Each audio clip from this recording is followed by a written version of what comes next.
ક્યારના તમને સૂચના આપે જ ને ધીમું બોલો, પણ ભાઈઓને કઠણાઈ ખબર નથી. હું કહી દઉં કે અહીંથી અવાજ નથી આવતો, અહીંથી આવે છે, કારણ કે છોકરાઓ હાડલાનો છેડો મૂકતા નથી ને, બાજુમાં બેઠા છે ને એ અવાજ કરે છે. મારી બહેનો નથી કરતી.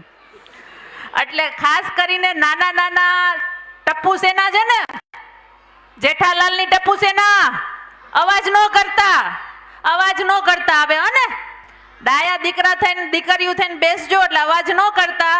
અને આપણું ભાષણ પૂરું થશે ને પછી બધાને સરસ મજાની ગિફ્ટ આપશે.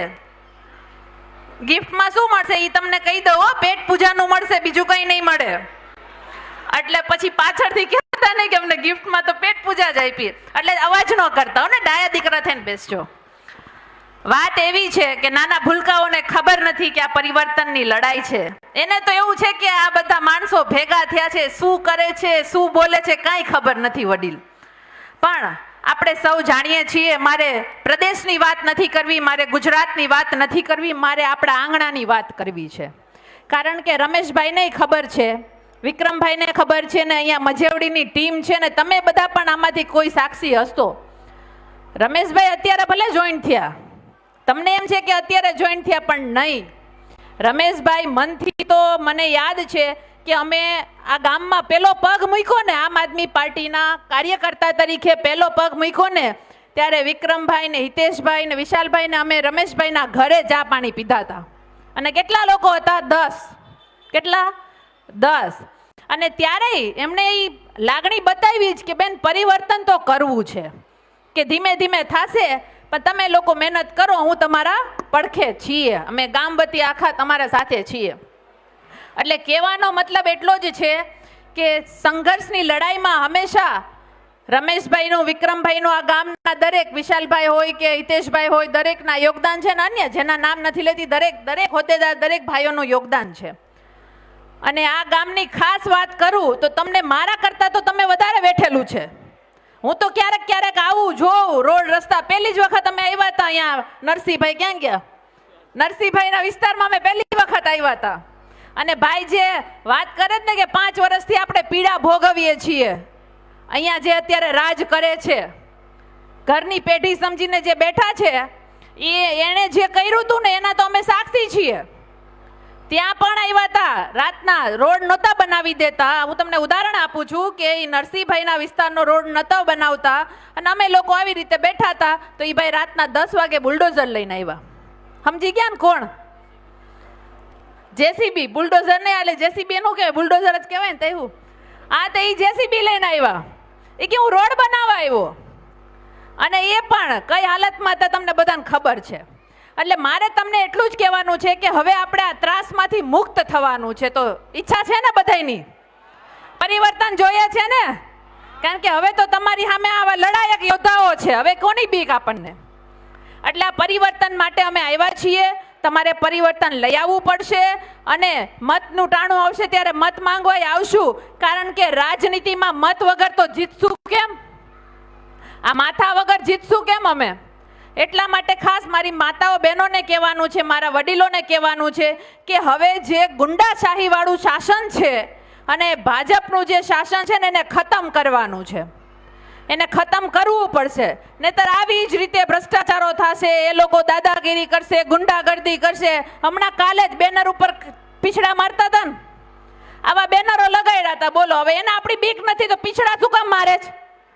એને આપણી બીક નથી તો હું કામે પીછડા મારતા હતા? એટલે આપણે એને એ જ કહેવાનું છે કે હવે તમારો ધંધો આ જ રહ્યો છે, હવે તમારી ખુરશી જવાની છે. આ વચન લેવા માટે આવ્યા છીએ તો આપો છો ને? અને વાત મારે બીજી બધી વાત પ્રદેશની, આમ આદમી પાર્ટીની બધી તમારા વચ્ચે થશે, પણ મને તો આ વિસ્તારમાં હું ફરી છું, આ બધા પાયાના કાર્યકર્તા છે, બધા હોદ્દેદાર છે. અમે જ્યારે સંઘર્ષ કરીએ છીએ ત્યારે પરિણામ મળે છે. આ ગામમાં સંઘર્ષ કર્યો તો આ ગામમાં પરિણામ મળ્યું. મજેવડી ગામમાં દરેક હોદ્દેદાર, દરેક ટીમે, આખી જિલ્લા પંચાયતની ટીમે મહેનત કરી. અમે લોકોએ અવાજ ઉઠાવ્યો તો ન્યાય બેનો ગટર નહોતી. આટલા વર્ષ સુધી ગામમાં ગટર નહોતી.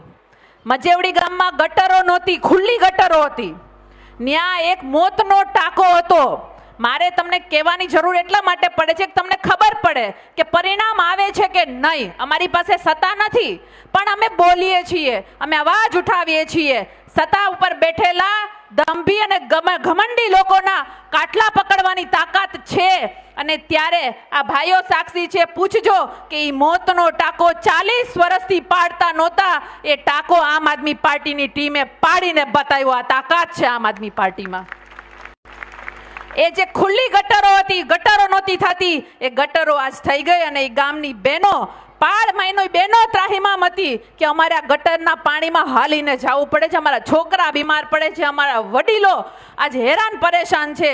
એ ગટરો થઈ ગઈ. એટલે અમે આ લોકો તો વર્ષોથી ભલે વાતું કરતા ભાજપ વાળા કે ગોકુળિયા ગામ બનાવશું, ગોકુળિયા ગામ બનાવશું. ગોકુળિયા ગામ નથી બનાવ્યા.